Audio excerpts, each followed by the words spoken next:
인건비를 줄이면 아까 얘기한 대로 못 보는 사람은 더 많아지는 거죠. 작년부터 좀 안 좋아졌는데 올해는 손님들은 진짜 성적이 힘들어지죠. 그런 악순환의 도리는 끊을 수가 없는 거죠. 그렇다면 결국에는 산업의 구조가 재편돼야 되고.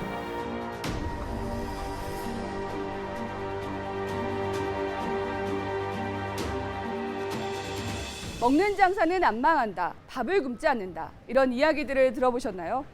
특별한 기술이 없어도 할 수 있고 먹지 않고는 살 수 없기 때문에 경기의 영향을 가장 적게 받는다는 내용이 담겨 있습니다.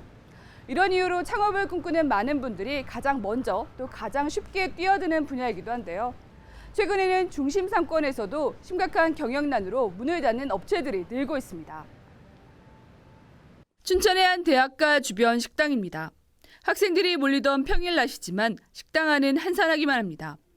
경기가 어려워지면서 상대적으로 가격이 저렴한 학교 식당 등으로 손님들이 발길을 돌리기 때문입니다.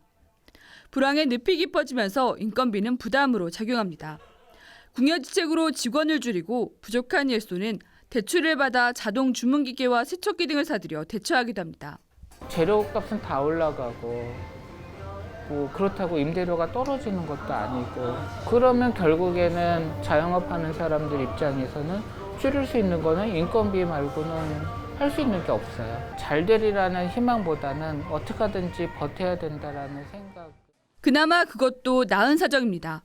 매출 부진에 따른 월세와 관리비 등을 감당하지 못한 업체들은 보증금을 까먹고 권리금까지 포기한 채 문을 닫을 수밖에 없습니다. 감당이 안 될 만큼 손님이 없어요. 작년에 비해서도 거의 40에서 50%가 떨어졌다고 봐요. 여기는 한번 들어오면 나갈 생각들은 하질 않던 곳이었죠. 근데 최근 들어서는 이제 많이들 떠나셨어요. 춘천 상권의 중심인 중앙로도 활력을 잃었습니다. 수백만 원의 높은 임대료에도 불구하고 줄을 서 매물을 기다리는 황금 상권이었지만 최근에는 몇 달씩 그대로 비어 있습니다. 우리 명동의 명동이라는 상권이 얘도 춘천의 대표적인 상권인데 요새처럼 힘든 거는 처음이에요. 저도 어시같이 부담이 있어요. 영업을 안 할 거다라는 정보가 있으면 저런 거 수익이 붙이기 전에 벌써 계약이 다 끝나버려요. 근데 지금은 붙여도 하나. 이곳은 춘천 도심에 위치한 상가 밀집 지역 중 한 곳입니다. 그런데 이렇게 보시다시피 건물 초입부터 비어있는 점포가 눈에 띕니다. 상가의 안쪽으로도 들어가 보도록 하겠습니다.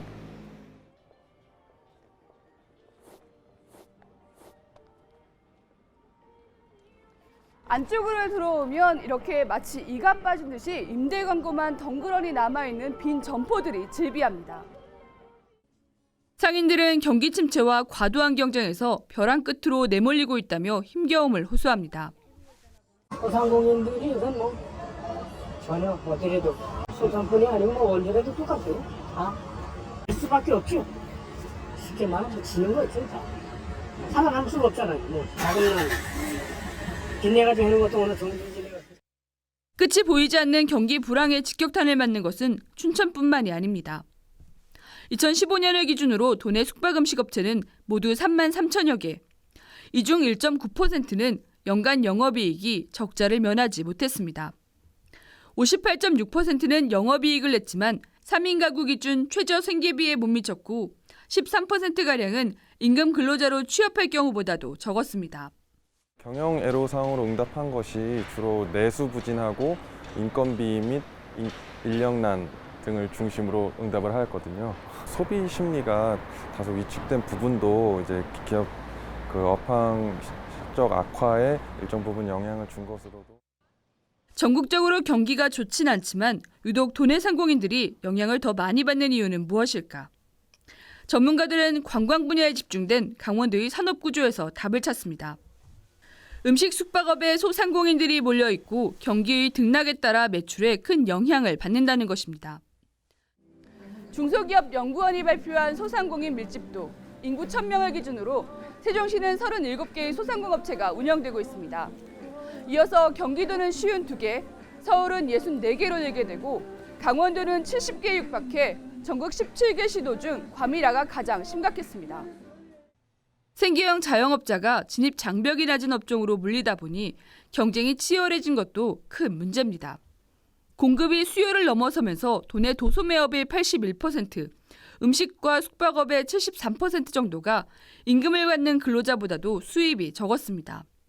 경제가 어떤 침체 위기로 갔을 때 가장 먼저 소비를 줄이는 것이 어떤 레저나 아니면은 내가 누릴 수 있는 어떤 쉼에 있어서의 어떤 소비이기 때문에 매출액은 떨어지다 보니까 폐업률도 높아지고 전반적으로 지역 경제에 미치는 영향이나 타격이 크더라고요.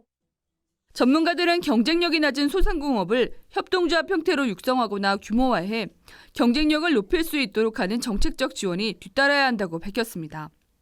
또 근본적인 도내 자영업의 수익 구조 개선을 위해 전체 산업의 개편이 필요하다고 조언합니다. 관광업종 이외의 산업을 육성하고 일자리를 만들어 생활 밀착형 자영업자들을 흡수해야 한다는 설명입니다. IT라든지 아니면은 AI라든지 이런 것들에 대한 지식을 갖고 있는 인구가 유입돼서 산업들을 만들어가면, 기업들을 만들어가면은 이제 이런 숙박업이라든지 외식업이라든지 이런 구조적인 문제에서 탈피할 수 있는 미래형의 산업이 조성될 수 있는. 체계적인 준비 없이 생계를 위해 뛰어드는 영세 자영업자들. 한정된 상권에 많은 자영업자들이 몰리면서 빚어지는 과도한 경쟁이 소상공인들의 생존을 위협하는 악순환으로 반복되고 있습니다. 헬로티비 뉴스 한지영입니다.